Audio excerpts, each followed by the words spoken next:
Ikhwatal iman jemaah sekalian, alhamdulillah, marilah kita senantiasa bersyukur kehadirat Allah Subhanahu wa taala atas segala nikmat yang telah Allah berikan kepada kita, nikmat iman, nikmat Islam, nikmat kesehatan dan kesempatan, di mana nikmat ini terkadang dilalaikan oleh manusia sehingga dikatakan dua nikmat yang sering dilalaikan oleh manusia, yaitu nikmat sehat dan nikmat kesempatan. Maka bersyukur kita dan terus mari kita menjadi orang-orang yang bersyukur kepada Allah atas segala nikmat ini, sehingga kita tercatat di hadapan Allah dari golongan orang-orang yang sedikit yang dikatakan dalam firman-Nya, wa qalilun min ibadiyasy syakur, sedikit di antara umatku, hambaku yang pandai mensyukuri nikmat Allah Subhanahu wa taala. Alhamdulillah, tsumma alhamdulillah. Salawat serta salam semoga tetap tercurahkan pada baginda Nabi besar Muhammad sallallahu alaihi wasallam, Nabi akhir zaman, Nabi yang telah menyampaikan risalah dengan penuh perjuangan. Sebagai bentuk kecintaan kita, marilah kita senantiasa bersolawat, dan tidak hanya dalam sebatas solawat saja, tetapi bagaimana kita mentaati perintah-perintahnya, karena taat kepadanya sama dengan taat kepada Allah. Ati'ullah wa ati'ur rasul. Perintahnya jelas bahwasannya kita diperintahkan untuk taat kepada Allah dan taat kepada Rasul. Dan kita berusaha dalam mencintainya, mencontoh semua aspek kehidupan beliau, dikarenakan beliau ini diutus kepada kita sebagai uswatun hasanah. Semoga kita menjadi orang-orang yang mencintainya dan dicintai olehnya, sehingga mendapatkan syafaat nanti di hari kiamat. Amin. Allahumma salli wa sallim wa barik alaihi wa ala alihi wa sahbihi wa sallim ajma'in. Sebagai rukun khutbah, tak lupa khatib berwasiat pada diri sendiri khususnya dan para jamaah, mari kita senantiasa meningkatkan ketakwaan kita kepada Allah Subhanahu wa taala dari waktu ke waktu, dari tahun ke tahun, khususnya dalam hitungan tahun Masehi kita akan masuk pada tahun 2020 sebentar lagi. Maka itu artinya umur kita bertambah, dan dengan bertambahnya umur itu, maka semakin sedikit kesempatan kita untuk beribadah kepada Allah dan untuk beristighfar kepada Allah. Maka mari kita di akhir tahun ini adalah bermuhasabah, di mana muhasabah ini adalah introspeksi diri kita. Apa yang sudah kita berikan untuk Islam, apa yang sudah kita lakukan untuk kehidupan kita nanti di abadi kelak, di akhirat kelak. Karena orang yang pandai bermuhasabah akan sangat meringankan dirinya ketika dihisab di yaumul hisab. Hasibu qabla an tuhasabu. Bersegeralah kita untuk senantiasa bermuhasabah dalam diri kita sebelum kita nanti dihisab oleh Allah Subhanahu wa taala. Ikhwatal iman jemaah sekalian, sehingga dikatakan al-kayyisu man amila lima ba'dal maut. Orang yang cerdas dalam pandangan Nabi SAW adalah orang yang senantiasa beramal untuk kehidupan abadinya di akhirat kelak. Dia beramal untuk kepentingan akhiratnya, dan amal-amalnya senantiasa diniatkan karena Allah, karena amal yang ikhlas, amal yang diniatkan dengan mencari ridha Allah, itulah yang akan dikembalikan kepada kita. Wa ma umiru illa liya'budullaha mukhlishina lahud-din hunafa. Begitu juga ikhwatal iman, sebaliknya orang yang dianggap bodoh, orang yang dianggap omong kosong, wal ajiz, man atba'a hawa wa tamanna 'ala Allahil amani. Orang yang dianggap adalah bodoh di pandangan Nabi SAW adalah orang yang senantiasa mengikuti hawa nafsunya. Mau ini mau itu, tidak ada batasan. Bahkan dalam urusan yang mubah pun kadang berlebih-lebihan. Namun di sisi lain, dia ini berharap kepada Allah harapan-harapan yang luar biasa.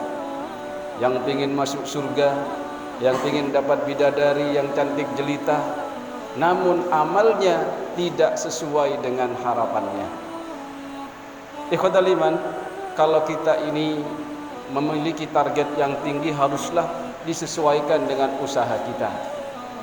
Meminta surga Firdaus juga kita harus bercermin, apakah saya sudah pantas kalaupun nanti masuk surga Firdaus dengan amal kita.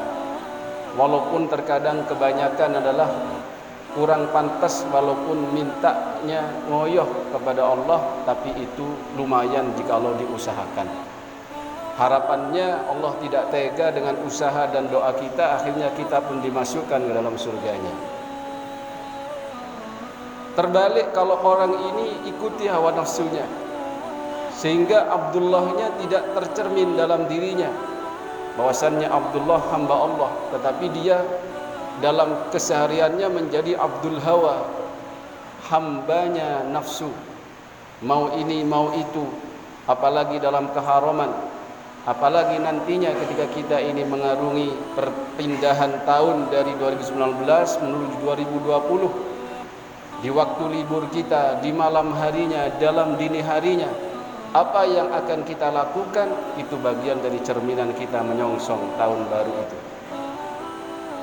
Ikhwatal iman jemaah sekalian, maka ujian bagi kita, apakah kita ini akan istiqamah menjadi hamba Allah, mengikuti perintah-perintah dan menjauhi larangannya, atau kita justru di awal tahun 2020 itu sudah mencerminkan sebagai Abdul Hawa, diragukan keislamannya, bukan menjadi muslim yang sejati.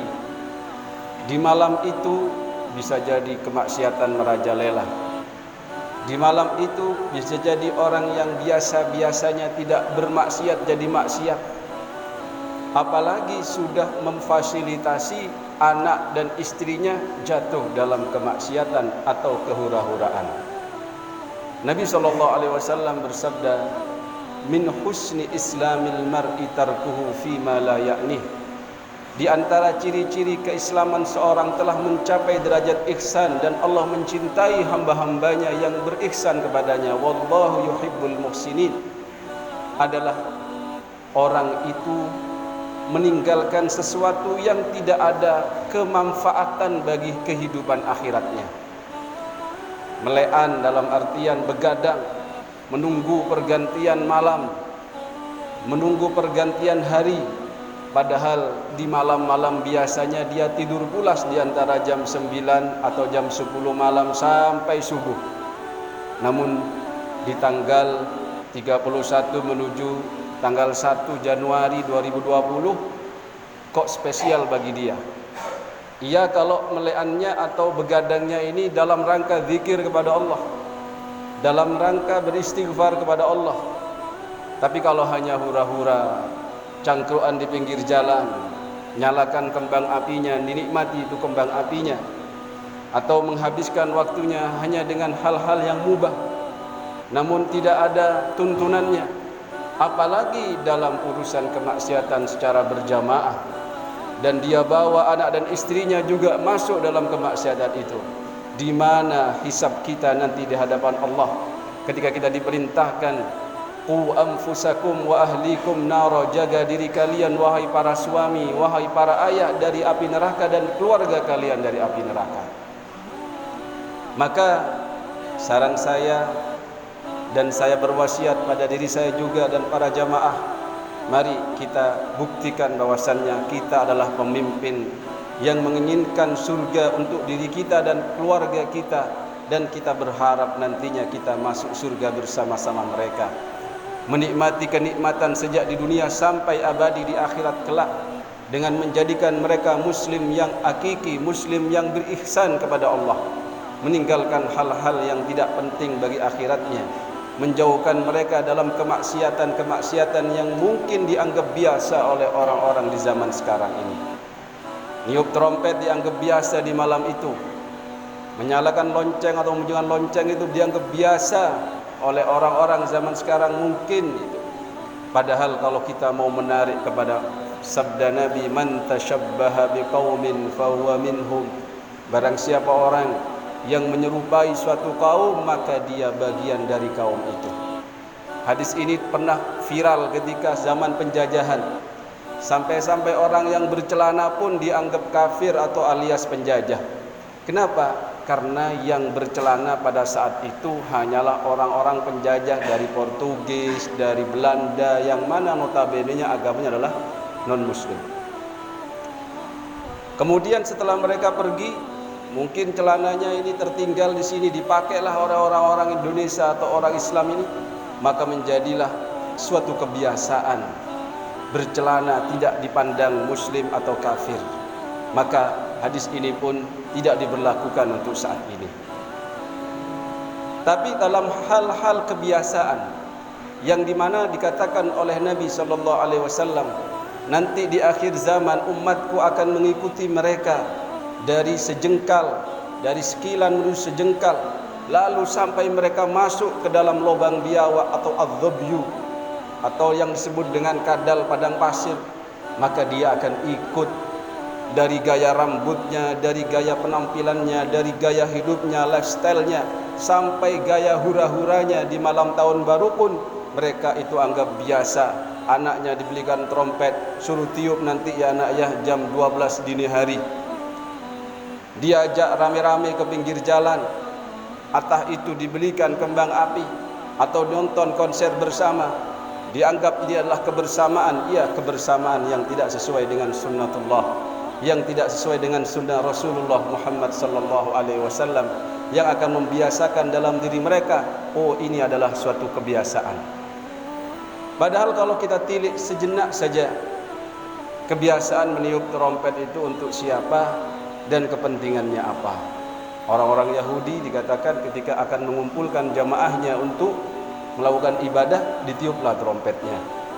Orang-orang Nasrani ketika dia akan melaksanakan ibadah, dinyalakanlah loncengnya tadi. Orang-orang Majusi ketika akan menyembah kepada api, maka apinya yang diagungkan.